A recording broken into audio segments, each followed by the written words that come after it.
নারী পুরুষের সমান অধিকার চাই।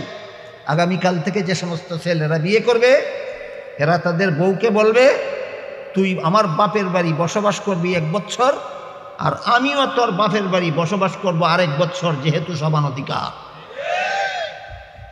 ইসলাম এমন অভিশপ্ত অধিকার দেয় না। ইসলাম বলে তোমার স্ত্রীর মোহর তোমাকে একচেটিয়াভাবেই পরিশোধ করতে হবে। তোমার স্ত্রী তোমাকে 1 টাকাও দেবে না। সারা জীবনের পোশাক স্ত্রীকে তুমি দিতে হবে, তোমাকে একটা পোশাকও তোমার স্ত্রী দেবে না। সারা জীবনের বসবাস করার উপযোগী বাড়িঘর তোমাকেই দিতে হবে, তোমার স্ত্রী তোমার বাড়িঘর যোগাবে না। সুতরাং সমান অধিকারের স্লোগানদারীরা দুঃখাবাজ।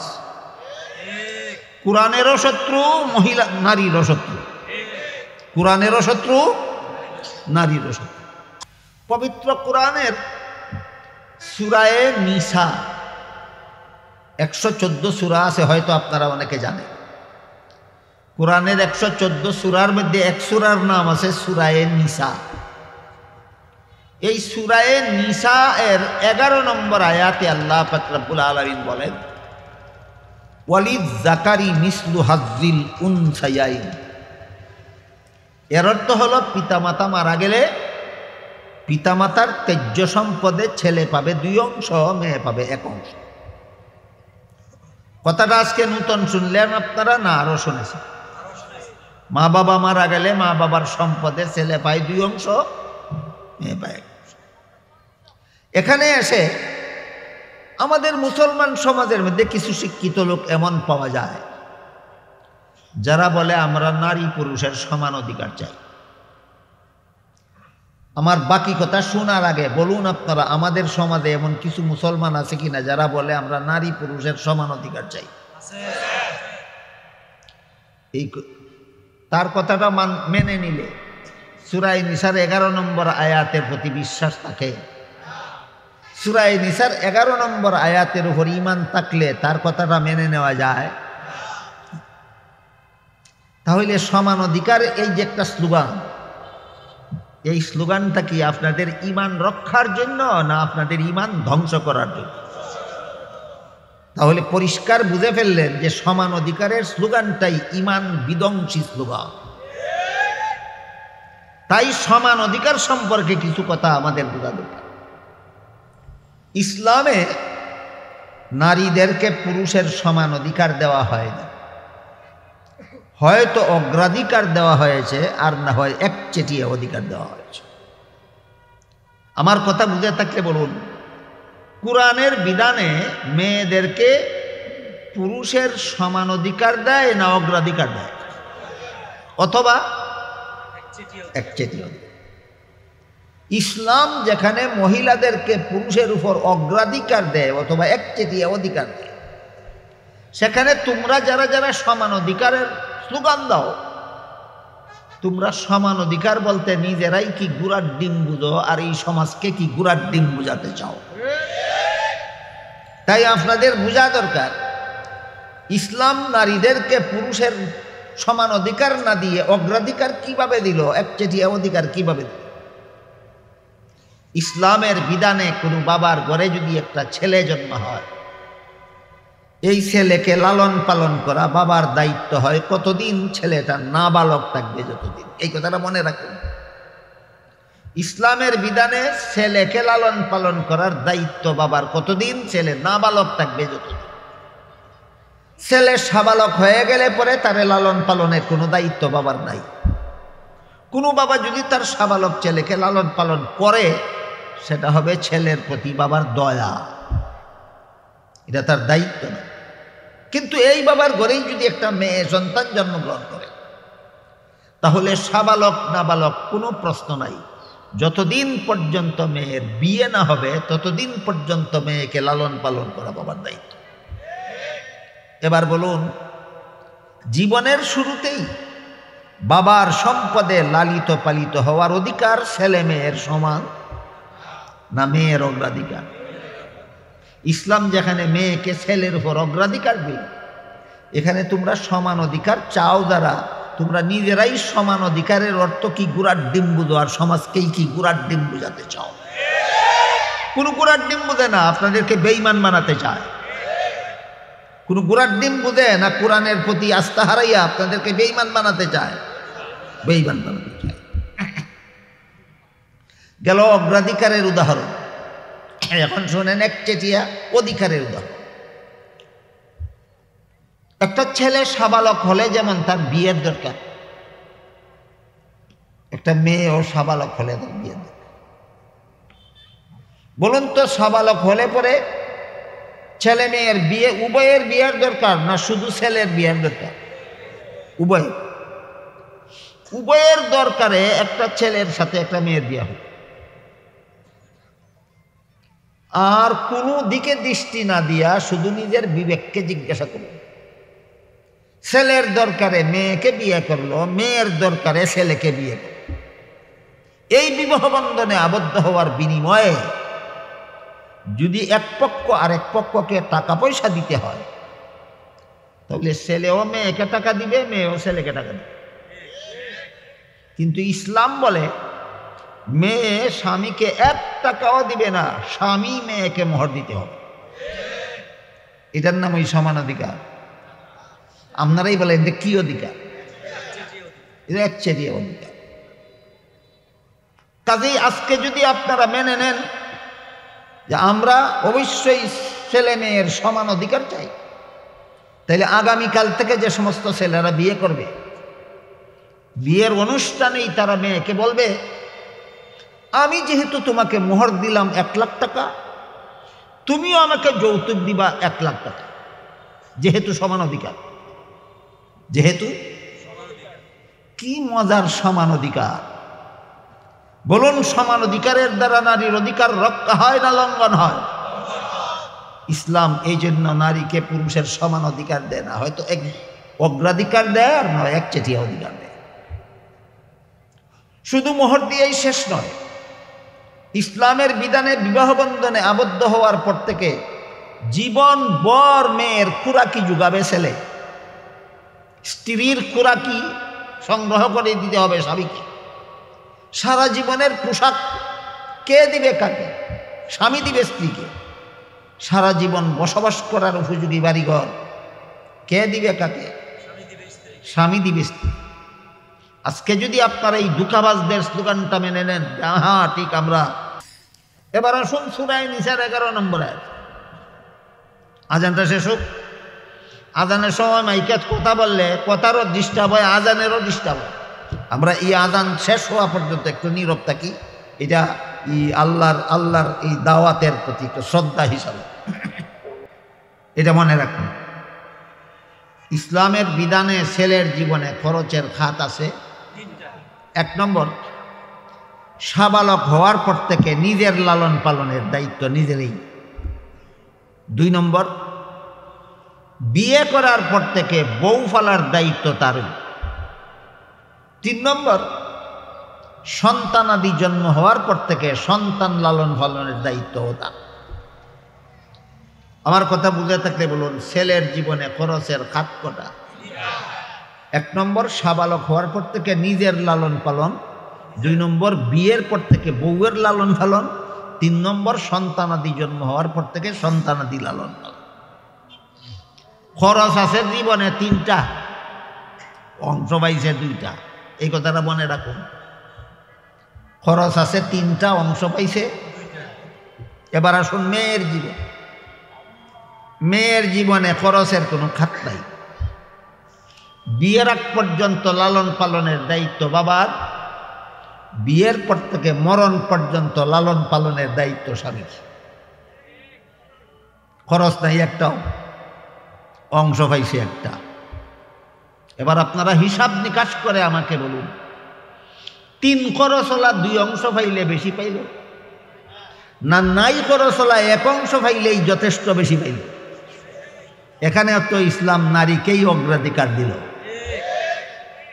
এখানেও ইসলাম নারীকেই অগ্রাধিকার দিল।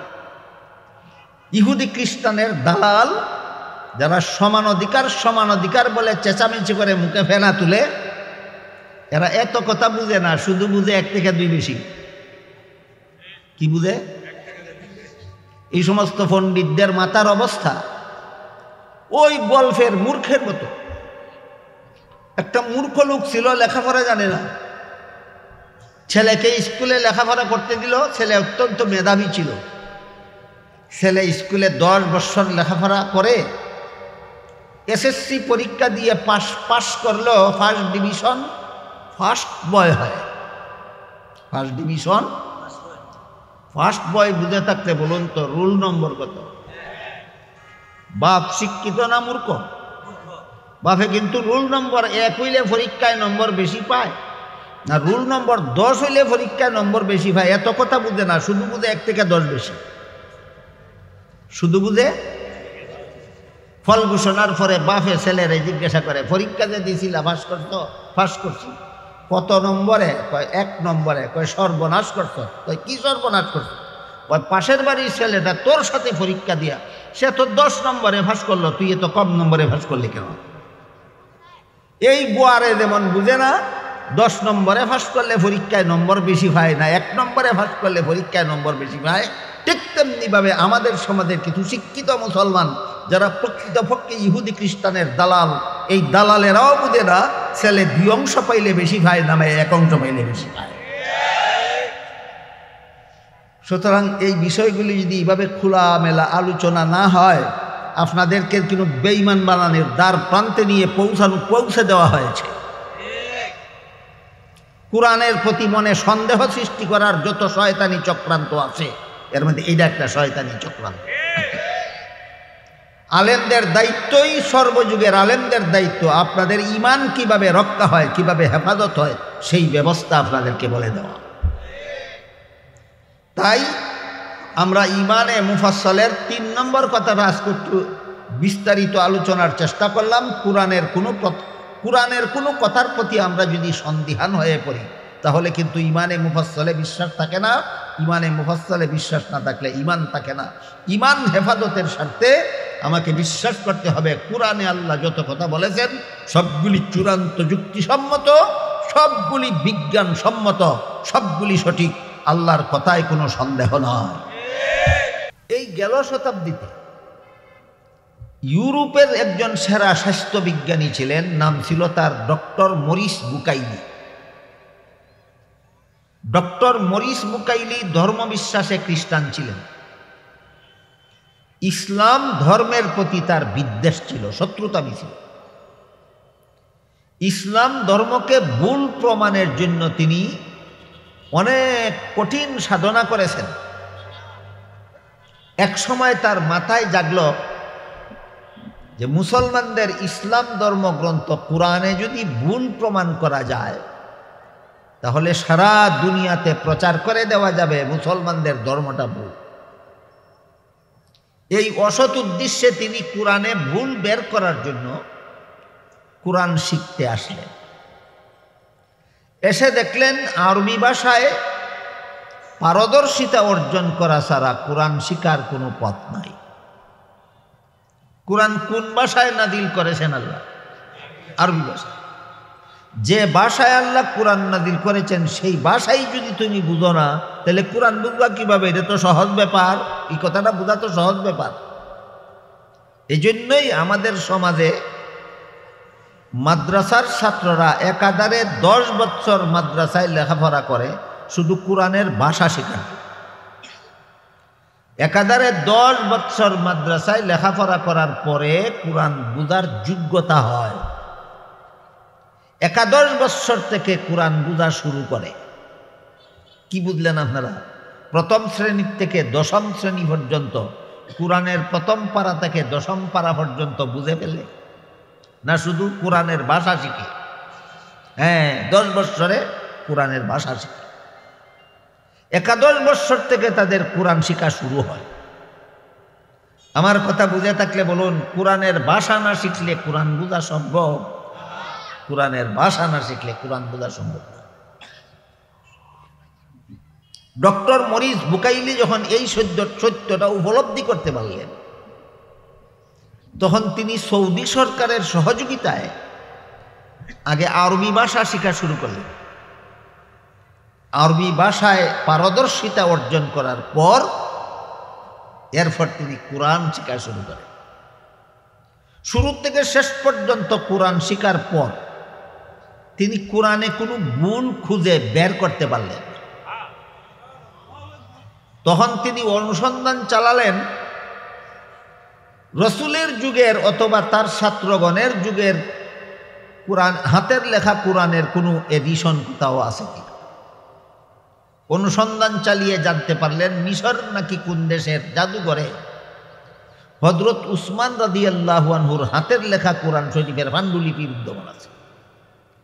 তিনি ভাবলেন ১৫০০ বছর আগে যেই কোরআন হাতে লেখা হয়েছে এই কোরআনের সাথে বর্তমান আধুনিক যুগের পেছে ছাপা কোরআন মিলালে অবশ্যই যথেষ্ট পরিমাণ ভুল বের হবে। এই কুচিন্তার তাড়নায় তিনি প্রেসের ছাপা কোরআন নিয়ে ওই দেশের জাদুঘরের হাতের লেখা কোরআনের এডিশনের সাথে মিলাইয়া দেখলেন একটা কথার মধ্যে গরমিল নাই, একটা শব্দের মধ্যে গরমিল নাই, একটা অক্ষরের মধ্যে গরমিল নাই, একটা নুক্তা জের জবরের মধ্যে অগরমিল নাই। এই অবস্থা দেখে যিনি এসেছিলেন ইসলামকে ভ্রান্ত ধর্ম বলে অপপ্রচার চালাবার জন্য তিনি নিজেই কলেমা পড়ে মুসলমান হয়ে গেলেন। মুসলমান হওয়ার পর তিনি সারা বিশ্বে আলোড়ন সৃষ্টিকারী একটা গ্রন্থ রচনা করলেন। গ্রন্থটার নাম হলো দি Bible and the Quran and the science. এর বাংলা অনুবাদও প্রকাশিত হয়েছে। অনুদিত বাংলা গ্রন্থটার নাম বাইবেল, কুরআন ও বিজ্ঞান। এই গ্রন্থে ভদ্রলোক আধুনিক বিজ্ঞানের কষ্টিপাতরে যাচাই করে চুলচেরা বিশ্লেষণ করে প্রমাণ করেছেন বাইবেল বিকৃত, তাওরাত বিকৃত, ইঞ্জিল বিকৃত, একমাত্র কুরআন অবিকৃত।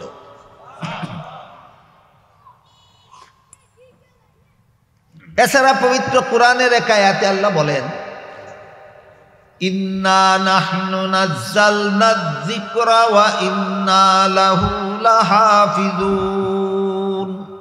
আল্লাহ বলেন এই কোরআন যেভাবে আমি আল্লাহ নিজ দায়িত্বে নাজিল করেছি ঠিক আমি আল্লাহ নিজ দায়িত্বে কিয়ামত পর্যন্ত এই কোরআনকে বিকৃতির হাত থেকে রক্ষা করব। কাজেই সারা দুনিয়ার সমস্ত মানুষ সম্মিলিতভাবে চেষ্টা করলেও কোরআনে কোনোদিন বিকৃতি সাধন করতে পারবে না। এটা হেফাজত করার দায়িত্ব স্বয়ং আল্লাহ। আমাদের নবীর পূর্বে যে সমস্ত নবী দুনিয়াতে এসেছিলেন তাদের কাছে আল্লাহ যেসব আসমানি কিতাব পাঠিয়েছিলেন ওই আসমানি কিতাবগুলি ওই সমস্ত নবীর উম্মতেরা সংরক্ষণ করে রাখতে পারেনি, হেফাজত করে রাখতে পারে। কোন নবীর উম্মত সংরক্ষণ করে রেখেছে কিন্তু অবিকৃত অবস্থায় নয়, নিজেদের হাতে বিকৃতি সাধন করেছে। অন্যান্য আসমানি কিতাব হয়তো সংরক্ষিত নাই আর না হয় অবিকৃত নাই।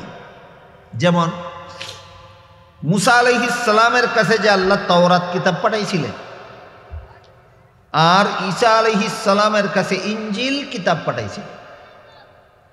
ইহুদিরা তাওরাত কিতাবের যে কথা পছন্দ হইতো না সেই কথা বাদ দিয়া মন গড়া কথা লিখে দিত। খ্রিস্টানেরা ইনজিল কিতাবের যে কথা পছন্দ হইতো না ওই কথা ডিলেট করে দিয়ে মনের পছন্দসই কথা লিখে দিত। এইভাবে তাওরাত কিতাবে ইহুদিরা বিকৃতি সাধন করেছে, ইনজিল কিতাবে খ্রিস্টানেরা বিকৃতি সাধন করেছে। ব্যাপারটা আল্লাহ কোরআনে বলে দিয়েছেন ইউহাররিফুনাল কালিমা আম মাওয়াদিহি। ইহুদি খ্রিস্টানেরা আসমানি কিতাবে বিকৃতি সাধন করেছে। কথা বুঝে থাকলে বলুন, বর্তমান দুনিয়ার ইহুদিদের হাতে যে তাওরাত কিতাব আছে আর খ্রিস্টানদের হাতে যে ইনজিল কিতাব আছে এগুলি অবিকৃত না বিকৃত? বিকৃত। হযরত ঈসা আলাইহিস সালাম দুনিয়ার থেকে বিদায় হওয়ার 400 বছর পর, ঈসা দুনিয়ার থেকে বিদায় হওয়ার 400 বছর পর 4 পণ্ডিত তাওরাত এবং ইনজিলের বিকৃত দুই কিতাবের একটা সমন্বিত এডিশন তৈরি করে, দুই কিতাবকে এক ভলিউমে লিপিবদ্ধ করে। ওই ভলিউমটার নাম দেয় বাইবেল। বর্তমান দুনিয়ার ইহুদি খ্রিস্টানদের হাতে যে বাইবেল নামের আসমানি কিতাবটা আছে, যে দুইটা বিকৃত আসমানি কিতাবের সমন্বিত এডিশন। একটা বিকৃত আসমানি কিতাবের নাম তাওরাত, আর একটা বিকৃত আসমানি কিতাবের নাম ইনজিল। এই বিকৃত তাওরাত এবং ইনজিলের সমন্বিত এডিশন হলো বাইবেল। আমার কথা বুঝে থাকলে বলুন, বর্তমান দুনিয়ার ইহুদি খ্রিস্টানদের হাতে বিদ্যমান বাইবেল নামের আসমানি কিতাবটা অবিকৃত না বিকৃত? বিকৃত। তাইলে কতটা কথা একসাথে বিশ্বাস করার নাম ঈমান? 6টা। এই 6 কথার 5 কথা ঠিকভাবে বিশ্বাস করা সত্ত্বেও এর কোনো একটা কথার প্রতি যদি আপত্তি থাকে, সন্দেহ থাকে, বাকি 5 কথার বিশ্বাসের কোনো মূল্য থাকে না। যেমন ধরুন, দৈনিক 5 বেলা নামাজ যারা পড়েন তারা অবশ্যই জানেন উযুর 4 ফরজ। যারা নামাজ পড়েন তারা জানেন না উযুর 4 ফরজ? উযুর 4 ফরজের মধ্যে 3 ফরজ আদায় করার পর 1 ফরজ আদায় করা বাকি রইল। এমতাবস্থায় 20 রাকাত নামাজ পড়লে বিন্দু মাত্র হবে না, কারণ তোমার 1 ফরজ বাকি, উযু হয়নি। তোমার যত নামাজ পড়বা তুমি সমস্ত নামাজ ক্যান্সেল, বাতিল। ঠিক তেমনি ভাবে ইমানে মুফাসসালের 6 কথার কোনো একটা কথায় যদি কারো সন্দেহ থাকে, বাকি কথা বিশ্বাস করার কোনো দাম নাই, তোমার ইমান ক্যান্সেল, ইমান বাতিল। 6টা কথা সিরিয়াল নম্বর সহ এবার একটু মনে রাখি, পরবর্তী কথাগুলি বুঝার। 1 নম্বরে আল্লাহ বিশ্বাস, 2 নম্বরে ফিরিস্তা বিশ্বাস, 3 নম্বরে আসমানি কিতাব। এই 3 নম্বরটা নিয়ে কিছু কথা আছে। ইমানে মুফাসসালের 6 কথার 3 নম্বর কথাটা কি? আসমানি কিতাব আমি বিশ্বাস করি। আমাদের প্রথমে জানতে হবে আসমানি কিতাব কাকে বলে। আল্লাহর পক্ষ থেকে দুনিয়ার মানুষকে চিরশান্তি এবং চিরমুক্তির পথ দেখাবার জন্য যে সমস্ত কিতাব নবীগণের কাছে পাঠানো হতো, আল্লাহর পক্ষ থেকে নবীগণের কাছে যেসব কিতাব পাঠানো হতো, এগুলিকেই আসমানি কিতাব বলা হয়। যেমন দাউদ আলাইহিস সালামের কাছে জাবুর নামের আসমানি কিতাব পাঠানো হয়েছে, মুসা আলাইহিস সালামের কাছে তাওরাত নামের আসমানি কিতাব পাঠানো হয়েছে, ঈসা আলাইহিস সালামের কাছে ইনজিল নামের আসমানি কিতাব পাঠানো হয়েছে, মুহাম্মদুর রাসূলুল্লাহ সাল্লাল্লাহু আলাইহি ওয়াসাল্লামের কাছে কুরআন নামের আসমানি কিতাব পাঠানো হয়েছে। এইগুলির নাম কেমন কিতাব? আসমানি।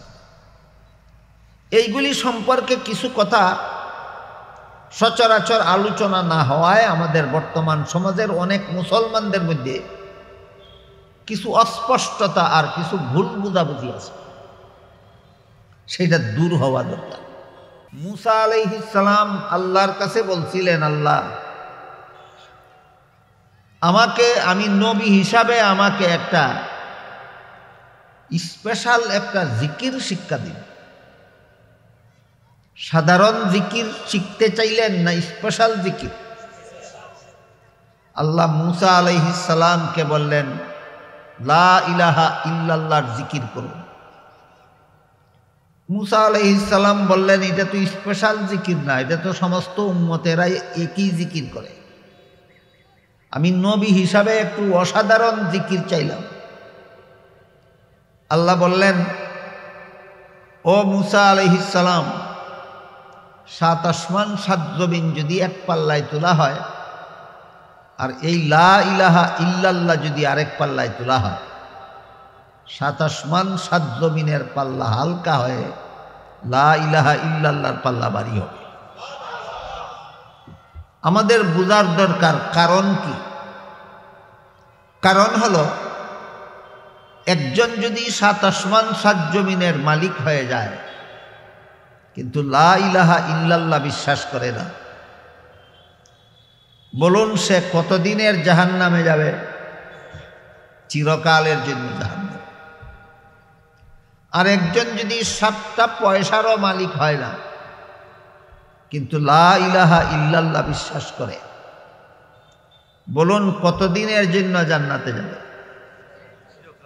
তাহলে এবার বলুন 7 আসমান 7 জমিনের মূল্য বেশি না লা ইলাহা ইল্লাল্লাহ বিশ্বাস করার মূল্য বেশি? এই বিশ্বাসটাই হইল ঈমান। আমি আপনাদেরকে বুঝাবার চেষ্টা করেছি মানুষের জীবনে ঈমানের চেয়ে মূল্যবান আর কোনো কিছুই নেই। সবচেয়ে বড় মূল্যবান জিনিস হলো আমাদের ঈমান। কিন্তু এত সত্ত্বেও অনেক মুসলমানের জানাই নাই যে ঈমান কাকে বলে। তাই আমরা যেহেতু বুঝতে পারলাম ঈমান আমাদের সবচেয়ে বড় মহামূল্যবান সম্পদ, এই জিনিসটা আমার আছে কি নাই জানার জন্যই আমার জানতে হবে ঈমান কাকে বলে। একজন লোক যদি টাকা চিনেই না তাহলে সে কি বলতে পারবে তার কাছে টাকা আছে কি নাই? টাকা চিনেই না, আছে কি নাই কিভাবে? ঠিক তেমনি ভাবে একজন যদি ঈমান কাকে বলে জানেই না তাইলে তার নিজের ঈমান আছে কি নাই কিভাবে বলবে? আমার ঈমান এত বড় মূল্যবান সম্পদ, আমার ঈমান আমার আছে কি নাই জানতে হলে আগে জানতে হবে ঈমান কাকে বলে। আগে জানতে হবে ঈমান কাকে বলে। তাই রাসূল করিম সাল্লাল্লাহু আলাইহি ওয়াসাল্লাম দুনিয়ার থেকে বিদায় হওয়ার আগেই সর্বশ্রেষ্ঠ ফিরিস্তা হযরত জিবরিল আলাইহিস সালাম, সর্বশ্রেষ্ঠ মহামানব মুহাম্মদুর রাসূলুল্লাহ সাল্লাল্লাহু আলাইহি ওয়াসাল্লামকে জিজ্ঞাসা করেছিলেন মাল ঈমান, ঈমান কাকে বলে? দেখুন তো ঈমান কাকে বলে এই প্রশ্ন আমরা দুনিয়াতে আসার আরো ১৫০০ বছর আগে রাসূলের কাছে জিজ্ঞাসা করা হয়েছিল কিনা? জিজ্ঞাসা করা হয়েছে। জিবরিল ফেরেশতা রাসূলকে জিজ্ঞাসা করেছিলেন ঈমান কাকে বলে?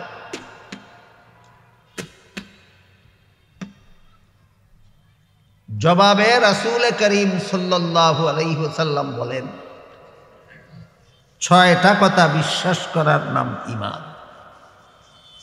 কটা কথা? ৬টা কথা বিশ্বাস করার নাম।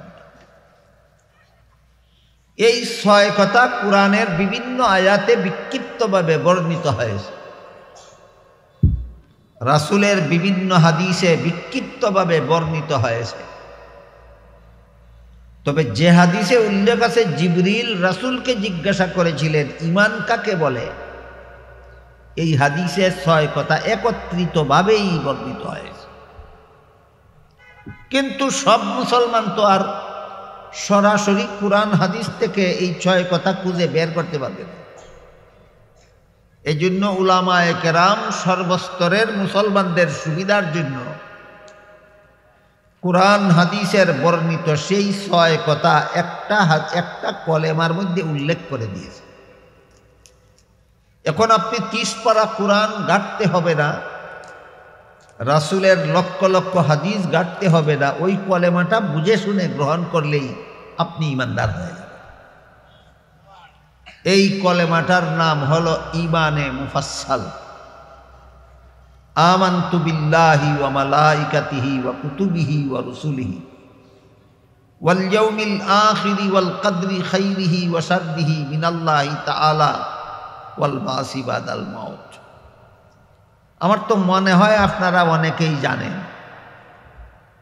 এই কলেমাটা, আপনারা অনেকেই জানেন বলে আমার মনে হয়। অন্তত 40 ঊর্ধ্ব বয়স যাদের তারা অবশ্যই জানে।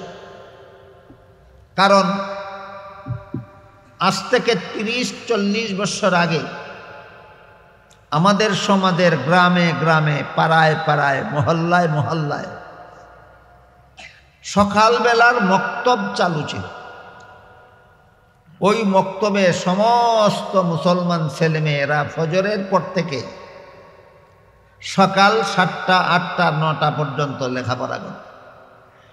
সেই মক্তবের উস্তাদ সমস্ত মুসলমানের ছেলে মেয়েদেরকে এই কলেমাগুলি শিক্ষা দিতেন। কিন্তু বিগত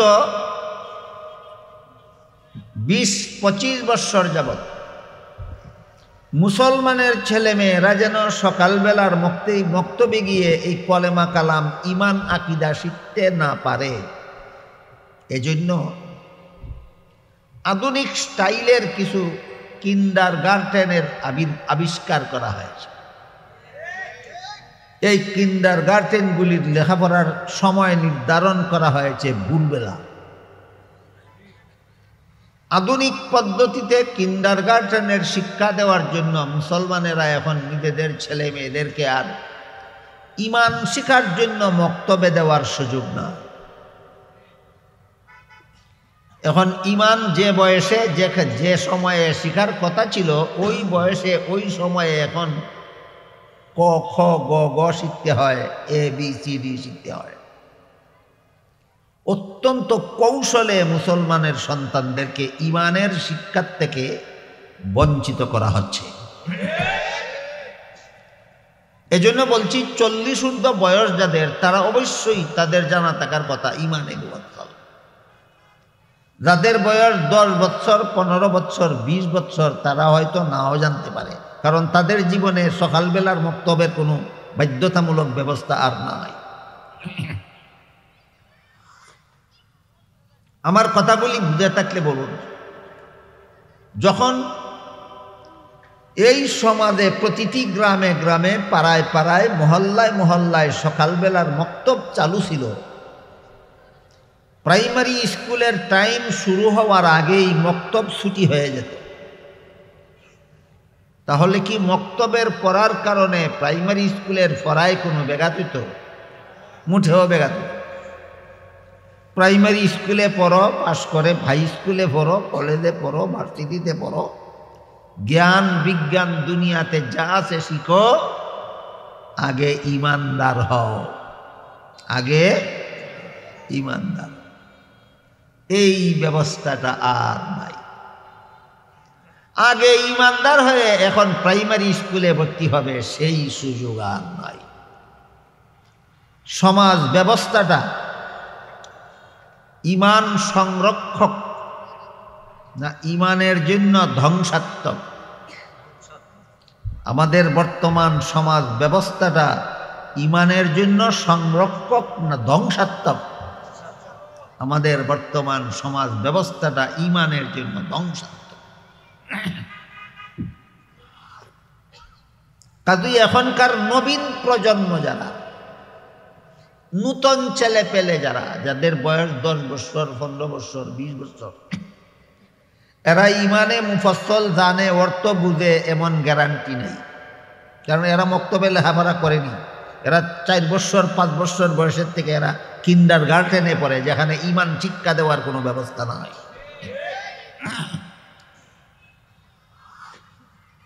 এটা একটা পরিকল্পিত শিক্ষা ব্যবস্থা,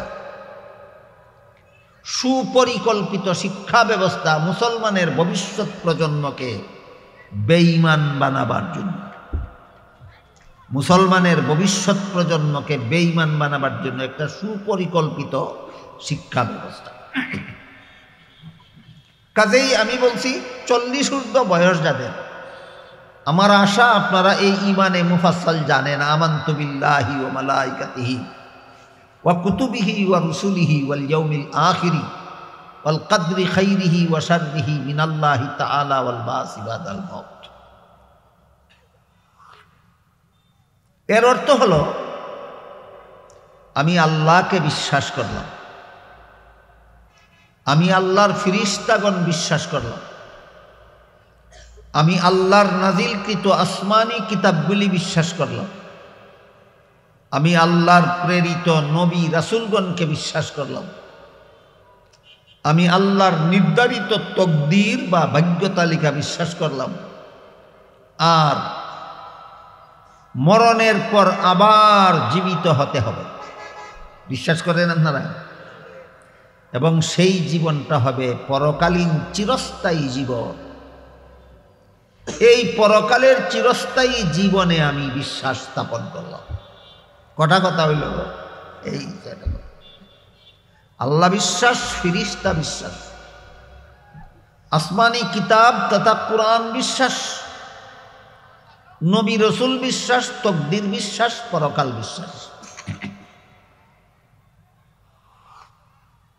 রাসূল বলে দিয়েছেন এই 6টা কথা যারা বিশ্বাস করে, এই বিশ্বাস করাটার নাম ওই ঈমান। যারা বিশ্বাস করে তারাই মুমিন মুসলমান। আমার কথা বুঝে থাকলে বলুন তো, আজ থেকে 1500 বছর আগে জিবরিল ফিরিস্তা আমাদের নবীকে প্রশ্ন করেছিলেন, জিজ্ঞাসা করেছিলেন ঈমান কাকে বলে। রাসূল কতটা কথা বিশ্বাস করার নাম ঈমান বলেছিলেন? 6টা কথা বিশ্বাস করার নাম ঈমান। এই 6 কথার বিশ্বাস সমষ্টিগতভাবে যার অন্তরে থাকে তার অন্তরেই ঈমান আছে। 6 কথার কোনো কথার প্রতি যদি কারো কোনো সন্দেহ অন্তরে থাকে, সত্যই আল্লাহ আছে কি নাই যদি সন্দেহ জাগে, ফিরিস্তারা সত্যই আসেন কিনা যদি কারো মনে সন্দেহ জাগে, কুরআন সত্য না মিথ্যা এ ব্যাপারে যদি কারো মনে একটু সন্দেহ জাগে, নবী রসুল ঠিক না বেঠিক এ ব্যাপারে যদি কারো মনে কোনো সন্দেহ জাগে, আল্লাহর নির্ধারিত তকদির সত্য না মিথ্যা এই ব্যাপারে যদি সন্দেহ জাগে, পরকাল সত্যই আছে কি নাই এই ব্যাপারে যদি বিন্দু মাত্র সন্দেহ জাগে, ঈমানের লেশ মাত্র থাকে না, ঈমানের লেশ মাত্র থাকে না।